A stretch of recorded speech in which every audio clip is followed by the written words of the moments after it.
안녕하세요. 김비트의 코인 생존기입니다. 데일리 영상 시작합니다.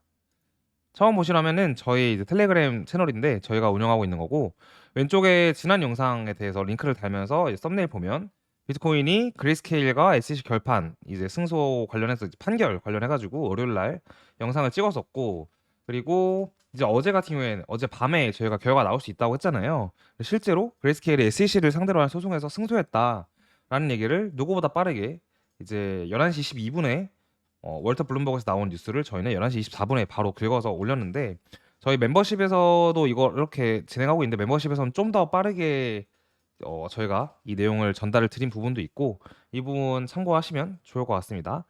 그리고 그래서 저희 텔레그램에는 들어오시는 게 좋을 거예요. 저 영상 링크 하단에 있으니까 한 번씩 들려주세요. 그리고 법원 SEC를 상대로 한 장기 소송에서 그레이스케일이 승리했다라는 얘기인데, 그리고 나서 앨런 머스크가 곧바로 한 2시간 있다 나온 뉴스인데, 앨런 머스크의 이제 트위터, 옛날 트위터 지금 X죠. X는 사용자를 대신해서 디지털 자산을 저장, 전송 및 교환하기 위한 비트코인 및 암호화 서비스에 대한 라이센스를 획득했다라는 건데, 무슨 말이냐면 결국 앨런이 계속 얘기했던 우리의 X 플랫폼은 이제 결제를 위해서 뭔가 할 거다라는 얘기를 했는데, 그동안에는 코인 쪽이 아닌 것처럼 얘기를 좀 뉘앙스를 비추다가 결국은 코인, 크립토 관련된 라이센스를 취득해서 앞으로 이쪽으로 뭔가 결제 시스템을 도입하지 않을까라는 생각이 드네요. 그리고 이건 홍콩의 은행인 SEBA라는 이제 홍콩 은행이 비트코인 및 암호화 서비스 제공을 승인받았다라는 건데, 지속적으로 사실 홍콩 얘기는 월요일부터 좋은 얘기가 나오고 있었습니다. 그러던 와중에 지금 SEC와 그레이스케일에서 그레이스케일이 승리한 거고요. 자, 그래서 이 그레이스케일의 판결이 미치는 영향과 정확히 어떤 내용이었는가를 한번 파보자고요. 보면 역사적인 법원 판결 이후 미국의 첫 번째 현물 비트코인 ETF를 획득할 수도 있다. 그레이스케일의 ETF 입찰가에 대한 SEC의 거부가 뒤집혔다. 그러니까 SEC가 거절한 것 자체가 뒤집혔다는 거고. 자, 그래서 보면 연방항소법원은 SEC의 그레이스케일 비트코인 신탁, 이게 GBTC라는 거거든요. 상장 지수 펀드 ETF로 전환하려는 그레이스케일 인베스트먼트의 입찰 거부를 검토하라고 명령했다. 그러니까 너네 거부하지 말고 정확히 이거 다시 봐, 이렇게 얘기한 거고요. 세계 최대의 크립토 펀드를 운영하는 것으로 알려진 그레이스케일 2021년 10월 GBTC를 ETF로 전환 신청했다.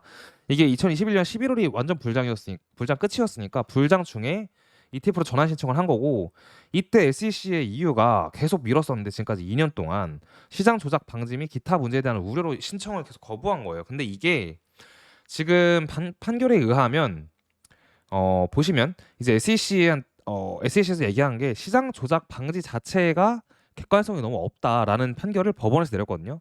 그래서 이제 9월에 이제 이번 주 금토일 해가지고 블랙락이랑 피델리티랑 뭐 뱅가드 해서 자산 운용사들이 신청한 ETF가 몰려 있는데, 첫 번째 답변안이 거기서 나올 수 있는 연기를 할 거라고 대부분 생각을 하고 있고 저도 그랬고요.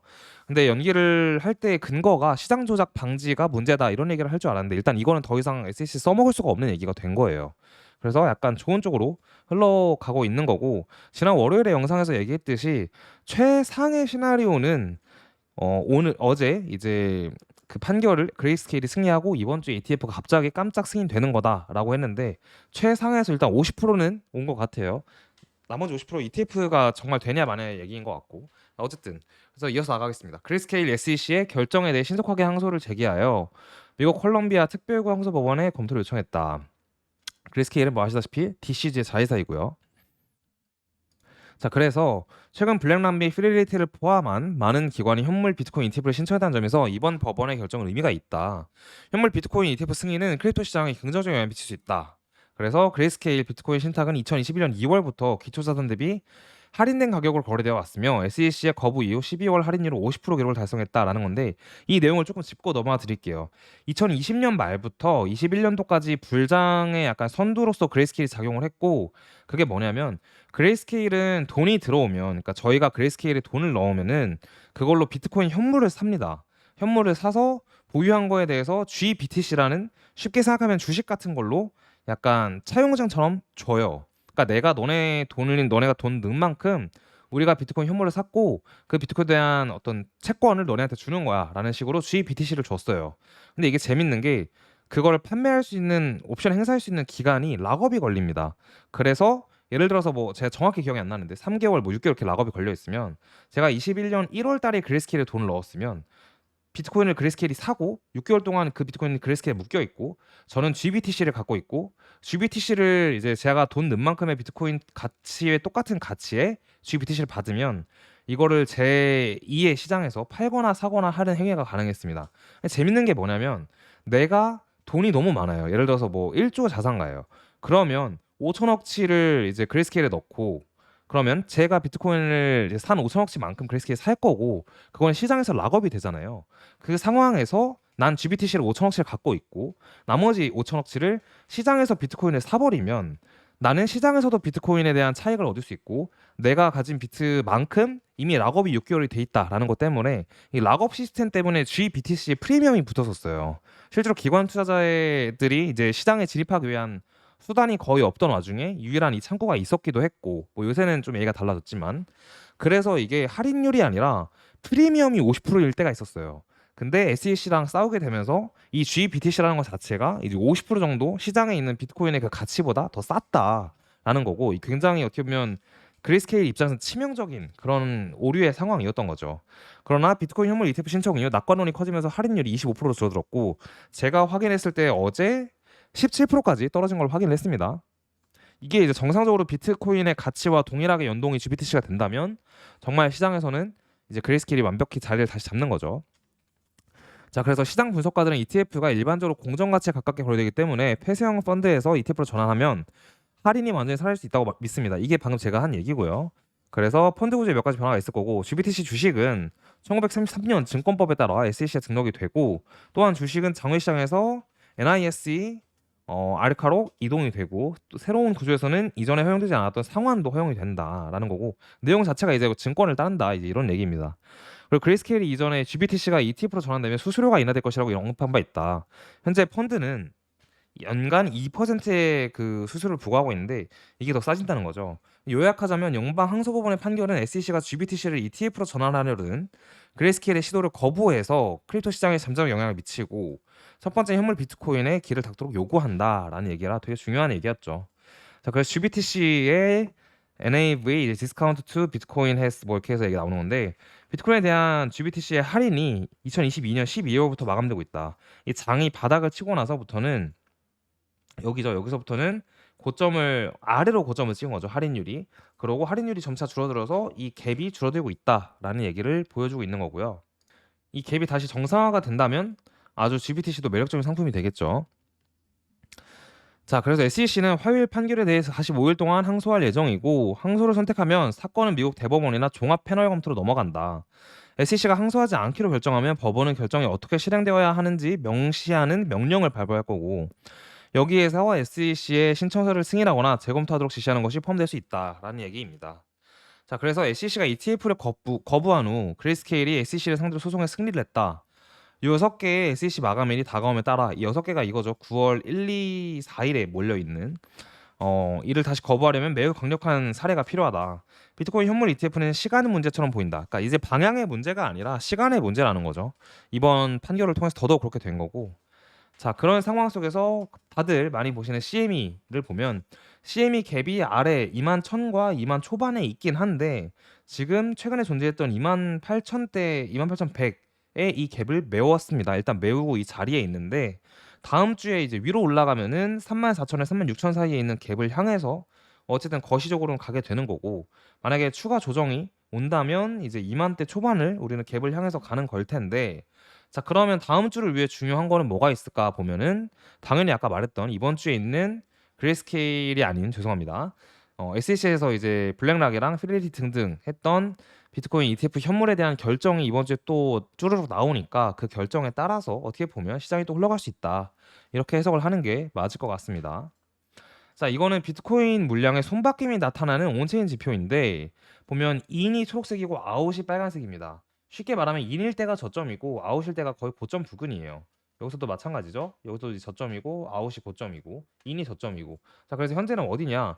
인에서 아웃이 가기 전이니까 저점은 지났고 그냥 사서 약간 장기 투자하면은 아웃까지 우리가 가져가면 어쨌든 불장을 맞이를 할 거다라는 얘기이고 이게 반등장으로 가고 있는지 상승장으로 가고 있는지 모르겠지만 저점은 지나친 것 같다라는 게 이 지표의 의견입니다.